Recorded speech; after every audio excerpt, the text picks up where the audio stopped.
नमस्कार, आप देख रहे हैं हेडलाइंस न्यूज। दिन भर की ताज़ा खबरों के लिए अभी सब्सक्राइब करें, साथ में बेल आइकन भी प्रेस कर लें। खबरों में आगे बढ़ने से पहले वीडियो को लाइक जरूर करें और अपने दोस्तों के साथ ज्यादा से ज्यादा शेयर करें। और आप किस शहर से न्यूज को देख रहे हैं, कमेंट में जरूर लिखें।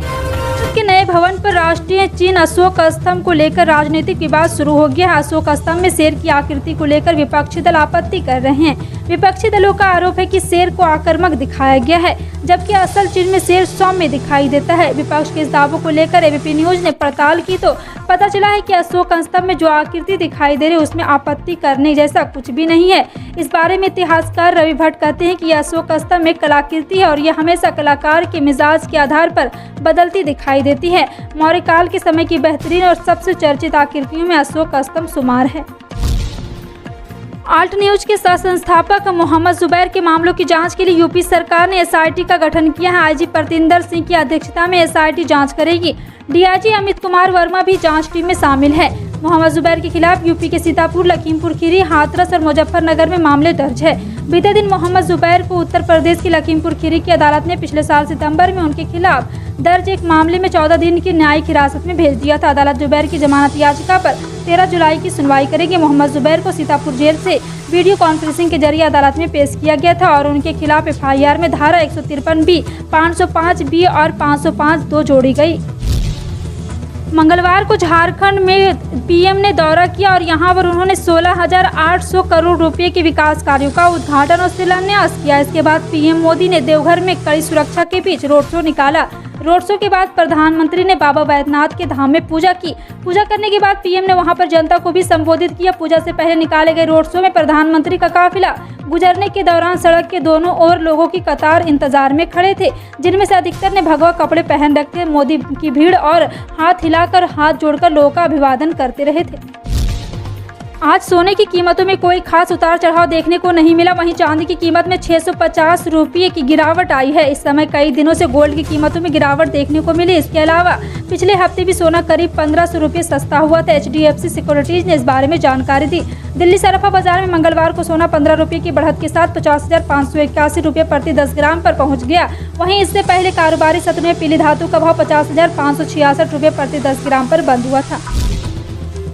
सपाट क्लोजिंग के बाद मंगलवार को बाजार में बड़ी गिरावट देखने को मिली है। सुबह से ही मार्केट में बिकवाली हावी है। हफ्ते के दूसरे कारोबारी दिन सेंसेक्स और निफ्टी दोनों इंडेक्स लाल निशाने बंद हुआ। सेंसेक्स 508.62 अंक यानी कि 0.94% फिसल कर 53,886.61 के लेवल पर बंद हुआ। इसके अलावा निफ्टी इंडेक्स 157.70 अंक यानी कि 0.97% की गिरावट के बाद 16,058.30 के लेवल पर बंद हुआ है।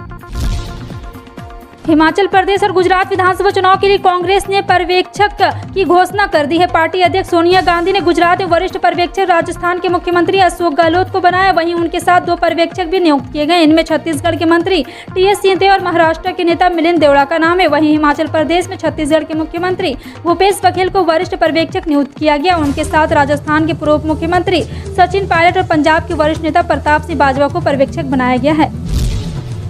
राष्ट्रपति चुनाव में शिवसेना किसका समर्थन करेगी, इसको लेकर असमंजस की स्थिति बनी हुई। शिवसेना के राज्यसभा सांसद संजय राउत ने राष्ट्रपति चुनाव में विपक्ष के उम्मीदवार यशवंत सिन्हा को समर्थन देने की वकालत करते रहे, लेकिन अब उनके एक बयान ने विपक्ष के खेमे में हलचल पैदा कर दी। दरअसल शिवसेना नेता संजय राउत ने राष्ट्रपति चुनाव में समर्थन को लेकर कहा, विपक्ष हमेशा रहना चाहिए। हमारे विपक्ष के राष्ट्रपति पद के उम्मीदवार यशवंत सिन्हा के साथ अच्छे संबंध है। हमने पहले भी राष्ट्रपति चुनाव में एनडीए उम्मीदवार के बजाय प्रतिभा पाटिल को समर्थन किया था।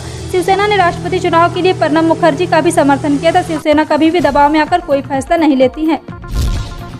सरकार की तरफ से संसदीय कार्य मंत्री प्रहलाद जोशी ने संसद के मानसून सत्र के शुरू होने से एक दिन पहले रविवार 17 जुलाई को सभी दलों की बैठक बुलाई। इस बैठक के लिए संसद के दोनों सदन में सभी राजनीतिक दलों के सदन के नेताओं को आमंत्रित किया गया। बैठक में प्रधानमंत्री नरेंद्र मोदी भी शामिल हो सके।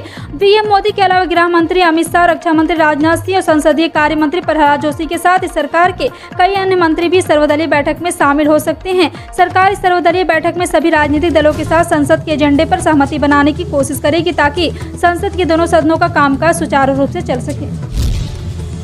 कोरोना की लहर के बाद अब तक करोड़ों लोगों के वैक्सीन की डोज लग चुकी है। अगर आपने भी कोरोना की वैक्सीन लगवा ली है तो आपके लिए जरूरी खबर है। एक वायरल मैसेज में दावा किया जा रहा है कि जिन भी लोगों ने कोरोना का वैक्सीन लगवाई है उनको सिर्फ एक फॉर्म मिलना और फॉर्म फिल करना होगा। आपको पूरे 5,000 रुपये मिलेंगे। बता दें कि इन दिनों सोशल मीडिया पर कई तरह के मैसेज वायरल हो रहे हैं, जिनमें कई तरह के दावे किए जा रहे हैं। वैक्सीन को लेकर किए जा रहे इस दावे की सच्चाई पता लगाने के लिए पीआईबी ने फैक्ट चेक किया है। पीआईबी ने अपने ऑफिशियल ट्विटर में लिखा है कि एक वायरल मैसेज में दावा किया जा रहा है कि जिन लोगों ने कोविड वैक्सीन लगवा ली है, उन्हें ऑनलाइन फॉर्म भरने के बाद प्रधानमंत्री जन कल्याण विभाग द्वारा 5,000 प्रदान किए जाएंगे। इस मैसेज का दावा भी फर्जी है। कृपया इस फर्जी मैसेज को फॉरवर्ड ना करें। पश्चिम बंगाल में स्वास्थ्य विभाग द्वारा किए गए 5वें निगरानी सर्वे में पाया गया कि राज्य के 9 जिलों में कोविड-19 के संक्रमण दर पिछले सप्ताह 10% से अधिक थी। यह जानकारी एक अधिकारी ने दी है।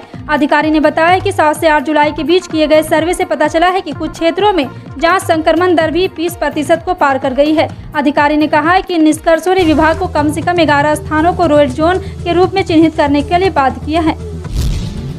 बिहार के राज्यपाल फागू चौहान और मुख्यमंत्री नीतीश कुमार ने मंगलवार को प्रधानमंत्री नरेंद्र मोदी के यहां पहुंचने पर उनका स्वागत किया। प्रधानमंत्री 1 साल से भी अधिक समय बाद राज्य के दौरे पर आए। हवाई अड्डे पर प्रधानमंत्री के स्वागत के लिए राज्यपाल और मुख्यमंत्री के अलावा केंद्रीय मंत्री गिरिराज सिंह तथा प्रदेश सरकार के मंत्री मंगल पांडे भी उपस्थित थे। उत्तर प्रदेश के बहुचर्चित लाउड स्पीकर विवाद के बाद योगी सरकार ने प्रदेश में धार्मिक स्थलों पर लाउड स्पीकर लगाने को लेकर नियम सख्त कर दिए थे। अब योगी आदित्यनाथ ने गोरखपुर में फिर चेतावनी दी है कि धार्मिक स्थलों में लगे लाउड स्पीकर की आवाज को कैंपस के बाहर नहीं आने देना है। उन्होंने यहां एक जनसभा को संबोधित करते हुए लोगों से कहा है कि अगर आपके आसपास की किसी धार्मिक स्थल पर तेज आवाज में कोई लाउड स्पीकर बजाता है तो तत्काल इसकी सूचना सीएमओ को दें। जल्दी उसकी आवाज निर्धारित दायरे में की जाएगी। सीएम योगी अपने गिरानगर गोरखपुर में बोल रहे थे। स्पाइस जेट के विमानों में तकनीकी खराबी की समस्या लगातार बढ़ती जा रही है। पिछले दिनों स्पाइस जेट के विमानों में आ रही समस्याओं को लेकर डीजीसीए ने एयरलाइंस को फटकार भी लगाई थी। इस बीच एक और बड़ी खबर सामने आई। दरअसल मैंगलोर से दुबई पहुंचे स्पाइस जेट के विमान में तकनीकी खराबी का मामला सामने आया है। दरअसल 8 साल पुराने बोइंग 737 नेक्स्ट जनरेशन जेट के सोमवार को दुबई के लिए उड़ान भरी थी और वहां लैंड करते वक्त इसकी नोज व्हील में समस्या पाई गई। हालांकि ब्लूमबर्ग ने दावा किया है कि समस्या के चलते किसी भी तरह के नुकसान की कोई खबर नहीं। ये सभी यात्राएं पूरी सुरक्षित है। गुरु पूर्णिमा का शास्त्रों में विशेष महत्व वर्णित है। शास्त्रों के अनुसार इस दिन वेदों के रचयिता वेदव्यास का जन्म हुआ था। इस साल गुरु पूर्णिमा का आषाढ़ पूर्णिमा 13 जुलाई को मनाई जाएगी। वहीं इस साल गुरु पूर्णिमा के दिन 4 राज योगों का भी निर्माण हो रहा है। ऐसे दुर्लभ शुभ संयोग में गुरु पूजन से कुंडली के सारे दोष समाप्त हो जाएंगे। वहीं इस दिन गंगा में स्नान और दान करने का भी विशेष महत्व होता है। वैदिक पंचांग के अनुसार गुरु पूर्णिमा 13 जुलाई को सुबह लगभग 4 बजे शुरू होकर अगले दिन गुरुवार 14 जुलाई को देर रात 12:07 पर समाप्त होगी। भारतीय रेलवे द्वारा ट्रेनों को डाइवर्ट करना और उनके सोर्स स्टेशनों को बदलना एक आम प्रक्रिया है। रेलवे कई ट्रेनों को कैंसिल से लेकर उनका रूट डाइवर्ट करता है, लेकिन रविवार को जब रेलवे की ओर से एक ट्रेन के रूट को बदला गया तो ट्विटर पर एक यात्री ने पोस्ट डालते हुए लिखा है कि ट्रेन को हाईजैक कर लिया गया है। उसने अपने पोस्ट में IRCTC की ऑफिशियल हैंडल को भी टैग किया है। दरअसल ट्रेन नंबर 12,650 कर्नाटक संपर्क क्रांति एक्सप्रेस अपने रूट पर चल रही थी, लेकिन जैसे ही ट्रेन का माजरी जंक्शन और सीताफल मंडी के बीच डायवर्जन किया गया तो उस ट्रेन में सफर कर रहे कृष्णा CH बेहरा नामक यात्री को इस बात की आशंका हुई कि कर्नाटक संपर्क क्रांति एक्सप्रेस को हाईजैक कर लिया गया है। जनसंख्या दिवस पर सोमवार को सीएम योगी के बयान के ऐसा ना हो कि किसी वर्ग की आबादी बढ़ने की स्पीड और उनका प्रतिशत ज्यादा हो के बाद से यूपी में इस मामले को लेकर सियासी चर्चा शुरू हो गई। समाजवादी पार्टी के राष्ट्रीय अध्यक्ष अखिलेश यादव ने ट्वीट पर सीएम योगी पर तंज कसते हुए कहा है कि अराजकता आबादी से नहीं लोकतांत्रिक मूल्यों की बर्बादी से उपजती है। सपा के गठबंधन साथी और जनवादी पार्टी के अध्यक्ष संजय चौहान ने बताया कि बीजेपी केवल धर्म की राजनीति करना जानती है। वहीं जनसंख्या नियंत्रण पर सपा सांसद शफीकुर रहमान बर्क ने कहा, औलाद पैदा करने का ताल्लुक निजी तौर पर इंसान नहीं से नहीं अल्लाह से है। यूपी सरकार में मंत्री रहे और बीजेपी नेता मोहसिन रजा ने कहा, सीएम योगी ने जो बात कही है उस पर सबको आगे आना चाहिए। कॉन्क्लेव में ईस्ट वेस्ट मैनेजमेंट के लिए वैश्विक स्तर पर उपलब्ध आदर्श प्रक्रियाओं को अपनाने पर बल दिया गया। इस दौरान यूरोपीय संघ द्वारा विकसित सर्वोत्तम प्रथाओं पर भी चर्चा की गई। इस वर्चुअल कॉन्क्लेव में CK विश्वास, CEO national board for quality promotion quality council of India ने देश में सुरक्षित ई कचरे के निपटान के लिए प्रासंगिकता के बारे में मौजूदा स्थिति को विस्तार से जानकारी दी है। देश में बढ़ रहे इलेक्ट्रॉनिक कचरे की समस्या से निपटने के लिए केंद्रीय व राज्य एजेंसी द्वारा लगातार कवायद की जा रही है।